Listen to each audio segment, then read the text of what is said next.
آج کے زمانے میں جو مذہب بدلتا جا رہا ہے اس سے ہم کو ملے گا کیا؟ جو ہم سوچ رہے ہیں یہ ہم کو اگر علیحدہ لے جاتے تو ہم کو ملنا کیا اس سے؟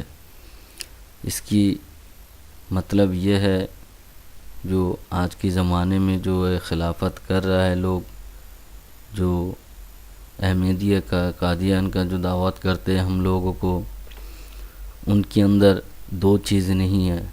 ہمارے اسلام میں فرض ہے 5 فرض، تو ان میں سے 2 چیز ان میں نہیں ہے۔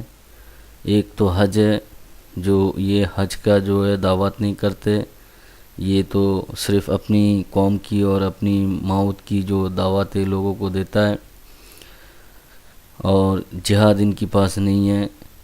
اور یہ جو 2 چیز یہ لوگ دعوت نہیں کرتے مسلموں کو، ان سے پوری فائدہ ہوتا ہے باہر جو ملک ہے، جو یورپ امریکی ہے، ان کو یہ فائدہ یہود کے لیے ہے، یہ فائدہ نصارہ کے لیے ہے، یہ فائدہ جو عبری ہے ان کے لیے ہے، یہ فائدہ مسلم کے لیے نہیں ہے۔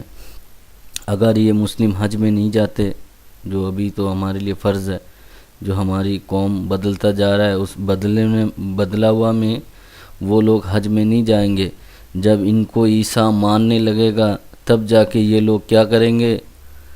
جا کے بیت المقدس جو مسجد ہے فلسطین میں، وہاں اسرائیل لوگوں نے قبضہ کیا ہوا ہے، یہود لوگوں نے، تو ان کو بولیں گے جو پوری مذہب جو یہاں سے شروع ہوا تھا پہلے، تم اگر ان کو امام مہدی اور عیسیٰ مسیح مانتے ہو تو عیسیٰ علیہ السلام کو تو وہاں پہ قتل کر دیا گیا تھا اور پیدا بھی وہیں پہ ہوئے، تو ان کو وہاں لے کے چلیں گے، اس مسجد کی زیارت کرائیں گے۔ جب مسلم یہ ایسا بگڑتا جائے گا، ایسا ایمان ہلکا سا ہوتا جائے گا، یہ اگر اس مسجد میں جب جائیں گے زیارت کے لیے تو پھر سارے ٹورسٹ کی جو پیسہ ہے ان کو ملتا رہے گا، کیونکہ جس ملک میں ٹورسٹ جاتا ہے ان ملک ترقی ہوتا ہے، ان میں فائدہ ہوتا ہے۔ تو وہ لوگ چاہتا ہے جو مکے میں بندہ نہ جائے، اور مکے والے بندہ جو ہے یہ خطرناک ہوتا ہے، ان کی دماغ میں یہ چیز ہے۔ جو یہ لوگ جہاد کرتے ہیں، مسلمان کے اندر اگر جہاد نہ ہو تو یہ 2 چاڑانی کوڑی کی پیسے کے قیمت والے بھی نہیں ہیں، یہ نکارہ سے نکارہ بن جائے گا۔ تو ہم لوگوں کے اندر ہی، ہم لوگوں سے ہی جو ہماری ذات کا ہے، ہماری ذات سے ہی ذات بنا کے انہوں نے ہماری ایمان کو کھوکھلا کرنے کے لیے ہماری ساتھ ہی ڈال دیا۔ اس کی مقصد یہ ہے اگر اسلام میں طاقتور ہے تو ان کو جو ختم کرنے جائیں گے تو کسی کو نہیں مل سکتا، کوئی بھی ایسا طاقتور نہیں ہے جو انسان کے جو ہاتھ ہے اور پیر ہے وہ تو باندھ سکتا ہے، مگر وہ جو دل ہے اور ایمان ہے یہ ایمان نہیں باندھ سکتا۔ اور یہ جو یہودی لوگ ہیں انہوں نے سوچا ہے جو ان کی ایمان اتنی تازہ ہے، یہ تازگی کون کرتا ہے؟ جو مولوی لوگ کرتا ہے۔ پہلے اس مولوی لوگوں کو ختم کرو، اور جو ان کے اندر تازگی ہے اس کو کس طرح بدلا ہوا کر سکتا ہے؟ یہ لوگ کہاں سے یہ علم لیتا ہے؟ کہتا ہے مسجد سے لیتا ہے اور مدرسہ سے لیتا ہے، اور مولوی لوگ جو ہے ان کو طاقتور بناتا ہے، بیان کر کر کے ایک ایک جو صحابی ہے ان کی جو ایمانداری تھا، ان کی جو اخلاق تھا، ان کی بیان کرتے ہیں۔ جب یہ بیان سنتے ہیں تو مسلم وہ صحابی کی طرح ہو جاتا ہے۔ تو اسی لیے انہوں نے ایک پروگرام بنایا کہ ان مسلم کے اندر ہی ایسا مولوی پیدا کیا جائے جس مولویوں کے ذریعے کبھی صحابی اکرام میں ان کی ذکر نہ ہوگا، نہ ان کی علامت کی ذکر ہوگا، کچھ بھی نہیں ہوگا، صرف خلاصہ تھوڑا سا ایک اسلام ہوگا جس میں عبادت ہوگا، 5 وقتی نماز اور روزہ۔ تو 5 وقتی نماز تو ابراہیم علیہ السلام کے زمانے میں بھی انسان جو ہے سجدہ کرتے تھے، نماز پڑھتے تھے۔ تو اسی طرح اگر تھوڑا سا اسلام رہ جائے گا، ان میں کوئی طاقت نہیں رہ جائے گا، ایک دن ہم بھول جائیں گے یہ سارے۔ تو اسی طرح انہوں نے ایک پروگرام بنایا کہ مسلم کو اگر ختم کرنا ہے، ان کی ایمان کو اگر کمزور کرنا ہے، انہی میں سے کسی کو جو ہے بہکاؤ اور ان کی دعوت میں شامل کر دو، جو اچھے بات نہیں سنا سکے انسان کو۔ تو جو ہماری غلام محمد قادیانی صاحب جو ہے وہ کہتے ہیں جو عیسیٰ مسیح ہے، تو وہ جو اسلام سے آئیں گے، جو امام بھی آئے گا اور جو بھی عیسیٰ مسیح آئے گا، قرآن میں سے کوئی تبدیلی نہیں لا سکتا، اور نہ قرآن میں سے کوئی فرض جو ہے 5 لکھا ہوا ان میں سے ایک فرض کو بھی ختم کر سکتا ہے۔ وہ تو انسان کے اندر جب یہ چیز ختم ہوتا جائے گا، یہ انسان کے اندر سے 5 فرض سے ایک فرض ختم ہو گیا، 4 ہو گیا، 3 ہو گیا، تو ان لوگوں کو پھر امام مہدی اور عیسیٰ مسیح آئے گا، ان کو دعوت کرے گا جو 5 فرض جو ہے ان کو پھر مکمل کر دے گا۔ جو قرآن سے لوگ دور بھاگتا جائے گا، دور بھاگ کے اتنے دور چلا جائے گا، جو قرآن کی نزدیک، قرآن پڑھنے والے کو دیکھنے سے ان کو ڈر لگے گا، تب جا کے امام مہدی اور عیسیٰ مسیح آئے گا، اور دنیا میں پھر یہ جس طرح 600 سال 800 سال پہلے اسلام تھا اسی طرح ہی بنا کے جائے گا۔ نہ صرف وہ مسلم کے لیے آئے گا، یہ تو یہود کے بھی لیے آئے گا، یہ نصارہ کے بھی لیے آئے گا۔ ہم سے زیادہ انتظار عیسیٰ علیہ السلام کی جو ہے وہ یہود لوگ کر رہا ہے اور کرسچن جو ہے وہ کرتے ہیں۔ تو غلام محمد قادیانی صاحب وہ ان کو دعوت کیوں نہیں کیا، اور ان کی جو یہ تو چلو مر گیا، اللہ ان کو جنت نصیب کرے، ان کی جو لوگ ہیں، ان کی جو صحابہ ہیں، یہ ابھی کیوں نہیں اسرائیل کے پاس جاتا ہے دعوت کرنے کے لیے؟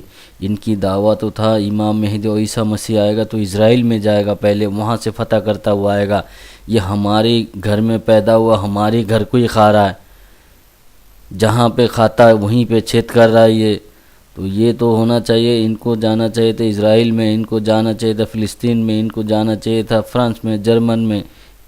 یہ بولے گا ہم تو جرمن میں اور فرانس میں بسا ہوا ہے، بسے ہوئی تو ہو، وہ ان کی جو ہے وجود میں جو کہتے ہیں وہی آپ مانتے ہیں تو اسی لیے پھنسا ہوا ہے، نہیں تو آپ دوسری مسلم کی طرح اختلافات کرتے اور حق کی بات اگر ان سے کرتے، آپ جس طرح لبنان میں، سیریا میں اور ترکی میں جو جنگ ہونے کی باتیں کرتا ہے، اور جس طرح یہ لیبیا میں ہوا، تو آپ لوگ کیوں نہیں یہود اور نصارہ کو جا کے کرسچن لوگوں کو سمجھایا کہ بند کرو یہ جنگ؟ ان کو کیوں نہیں دعوت کرتے آپ؟ جب یہ عراق میں آیا، جب یہ افغانستان میں آیا تو ان کو کیوں نہیں سمجھایا؟ یہ مسلمان ہو کے مسلمان کو ہی سمجھا رہا ہے کہ امام مہدی کو ہم آیا، ہم کو مان لو، ہم عیسیٰ مسیح ہے، ہم کو مان لو، ہم لوگوں کو کتاب مانو، اور ہمارے جو آقا ہے، جو ہمارا جو قائد ہے، ان کی پاس اللہ سے وحی آیا کرتا تھا، اور اس وحی پہ یقین کرو۔ ہم کس طرح یقین کریں اس وحی پہ؟ اللہ تعالیٰ نے وحی بھیجنا تھا، صرف مسلمان کے لیے تو نہیں بھیجنا تھا۔ جب حضور پاک صلی اللہ علیہ وسلم ان کے پاس جو ہے بھیجا گیا، وحی صرف مسلمان کے لیے نہیں تھا، کافروں کے لیے تھا، بت پرستوں کے لیے تھا، جو یہود تھا ان کے لیے تھا۔ ان کو دعوت کرتے ہیں، جو دعوت مان جاتے تو وہ مسلمان بن جاتے، جو دعوت نہیں بنتے وہ پہلے کے پہلے ہی جیسا رہ جاتے۔ تو یہ لوگ ہمارے پاس آتے اور ہم ہی دعوت کرتے ہیں کہ ہم جو ہے دیکھو مسلم ہیں، تمہاری قوم کے اندر سے یہ ہماری کو بھی علم ہے، ہماری بھی مسجد ہے، ہم بھی نماز پڑھتے ہیں، ہم تم جیسا بھائی ہے، ہم کو یقین کر لو۔ تو ہم لوگ جو اس میں یقین کر لیتے ہیں۔ تو یہ بات یہ تھا، امام مہدی اور عیسیٰ مسیح آئے گا تو پوری دنیا کے لیے آئے گا، یہ ہماری اور آپ کے لیے نہیں آئے گا، وہ کوئی ذات کے لیے نہیں آئے گا، پوری دنیا کے لیے آئے گا۔ تو ہم پوری دنیا میں اب ان کو پکڑے اور ان کو بتائے اگر تم امام مہدی ہوتے پھر جا کے یہ جنگ بند کرو اور ان یہود اور نصارہ میں بھی امان لاؤ، چھوڑو ہم کو، ہم تو ایماندار ہیں، ہم تو مسجد میں ہی جاتے ہیں، تو ہمارے کو کیوں تبلیغ کی اور اسلام کی دعوت کرتے ہیں؟ اب جاتے تو ان کے پاس کیوں نہیں جاتے؟ جو ہمارے اندر اگر جہاد بند ہو جاتا ہے تو جہاد بند ہونے سے فائدہ ان کو ہوتا ہے، جہاد جو ہے کس کی ساتھ کیا جاتا ہے جہاد کرتے ہیں جب کسی کے اوپر ظلم ہوتا ہے تو ظلم کو جواب دیتے ہیں. اگر ابھی کوئی اپنے ملک میں آتا ہے ملک کو چھین کے لے جاتا ہے تو ہم نہیں لڑیں گے. یہ لوگ بولتے ہیں نہیں لڑ سکتا, وہ جو طاقتور ہے جو کرتا ہے کرنے دو, تم کچھ نہیں کرو گے. تو یہی دماغ جو ہے ہم لوگوں کا سوچ ہے, ہم کسی کو بھی دیکھتے یقین کر لیتے. اور کہتا ہے جو شکل میرا باپ جیسا ایک انسان کا ایک شکل ہے, اس کی شکل دیکھے تو وہ میرا باپ تو نہیں بن سکتا. ایک جیسے انسان کا شکل تو بہت ہو سکتا ہے. تو یہ ابھی جو ہے اس دور میں کہتا ہے ایک زمانہ آئے گا, اس زمانے میں اسی طرح کی جو ابھی جو نتیجہ ہمارے اندر چلتا جا رہا ہے ایسا ہی ہوگا. کچھ ہمیں پہلے ہی سمجھایا گیا تھا, پھر بھی ہم لوگوں کو سمجھ نہیں آتا. اس لیے نہیں سمجھ آتا, ہم آج کے دور میں ٹی وی اور فلم کی دنیا جو ہے ان میں پھنسا ہوا ہے. فلمی دنیا کی چکر میں ہم کھو گئے. اور عیسیٰ علیہ السلام دنیا میں آئیں گے اور امام مہدی دنیا میں آئے گا, اس کی بھی نتیجہ ہے فلمی دنیا میں کہ ایک زمانہ ایسا آئے گا انسان سارے جو ہے عقل مند ہوتے ہوئے بھی بیوقوف بن جائے گا. سارے کی سارے دن یہ کھویا ہوا رہے گا. آج کے زمانے میں ہم ٹی وی اور فلموں میں اور گانے میں کھویا ہوا رہتے ہیں. جو فلمی دنیا شروع ہوا آج سے 50 سال پہلے, جب انسان سارے اس فلمی دنیا میں فلمی چکر میں کھو جائے گا اور پیسہ کمانے کی چکر میں کھو جائے گا, پوری دین کو اور اسلام کو بھول جائے گا. ہر قوم کی انسان ہر دھرم جو ہے وہ بھول جائیں گے. اس کے بعد آئے گا امام مہدی اور عیسیٰ مسیح آئے گا اور ان کو سمجھائے گا. اور قادیان سے جو آیا مرزا غلام محمد قادیانی, یہ بولتا ہے جب کہ فلمی دنیا ہی نہیں آیا آج سے 150 سال پہلے, اسی ٹائم یہ ظہور ہو گیا. جبکہ آج سے 150 سال پہلے نہ یہ کیمرہ تھا, نہ ویڈیو تھا, نہ سیٹلائٹ تھا, اور نہ یہ انٹرنیٹ تھا. جب انسان دنیا میں کوئی مصیبت میں نہیں آیا, ایسا ان کو احساس نہیں ہوا, محسوس نہیں ہوا, اس سے پہلے ہی یہ آ گیا. بولتے ہیں وہ تو آ گیا. تو پہلے ہم کو سمجھنا چاہیے تھا حقیقت کیا ہے.